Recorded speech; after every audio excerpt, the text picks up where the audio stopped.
read it and ask them if they know who you're reciting.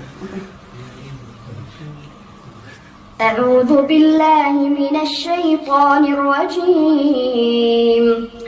ألم تر إلى الملأ من بني إسرائيل من بعد موسى إذ قالوا لنبي له ابعث لنا ملكا نقاتل في سبيل الله قال هل عسيتم إن كتب عليكم القتال ألا تقاتلوا قالوا وما لنا ألا نقاتل في سبيل الله